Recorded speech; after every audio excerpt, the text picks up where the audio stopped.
ତାଙ୍କର ୱିକେଟ୍ ପଡ଼ି ପଡ଼ିକା ଚାଲିଛି ଆହୁରି ପଡ଼ିବ ଆଉ 3-4ଟା ଖଣ୍ଡେ ପଡ଼ିବ ଦେଖନ୍ତୁ ଅପେକ୍ଷା କର ସମୟ କହିବ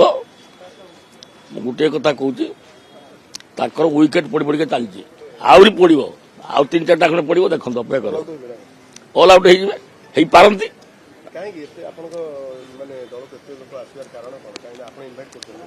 ନା ନା ନା ଦଳକୁ ଆସିବାର କାରଣ ହେଉଛି ଦୀର୍ଘ 24 ବର୍ଷ ପରେ ବିଜେପି ଗଭର୍ଣ୍ଣମେଣ୍ଟ ଆଇଲା ପରେ ଯେଉଁ ବହୁମୁଖୀ କାର୍ଯ୍ୟକ୍ରମ ସେଗୁଡ଼ିକ ଆମ ମୁଖ୍ୟମନ୍ତ୍ରୀ ମାନେ 2 ବର୍ଷ ଭିତରେ ଜୁନ୍ 12 ତାରିଖରେ ପୂରିବ 2 ବର୍ଷ ଯାହା ପ୍ରତିଶ୍ରୁତି ଦେଇଥିଲୁ 75% ପୂରଣ ହେଲାଣି ଆହୁରି ବି ହବ ଆହୁରି ଲୋକଙ୍କର ଆଗ୍ରହ ବଢୁଛି ବିଜେପି ପ୍ରତି ଲୋକ 24 ବର୍ଷ ଦେଖିଲେ ବିଜେଡି ଗଭର୍ଣ୍ଣମେଣ୍ଟକୁ ଏବେ ଆମର 2 ବର୍ଷ ଦେଖିଲେ 24 ବର୍ଷ ବନାମ 2 ବର୍ଷ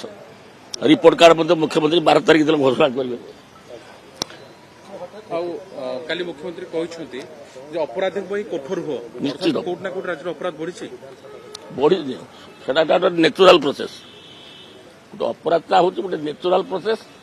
ନ୍ୟାଚୁରାଲ ପ୍ରୋସେସରେ ହବ ଆମେ ଚାହୁଁଛୁ କେମିତି ଓଡ଼ିଶାଟା ହଉଥିଲା କ'ଣ ଇଲିଗାଲ କାମ ମର୍ଡର ଫଡର ଚାରିଆଡେ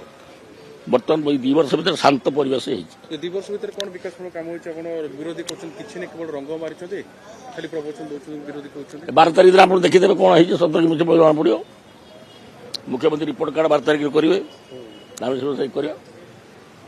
ଠିକ୍ ଅଛି ବିଜେପି ଓକେ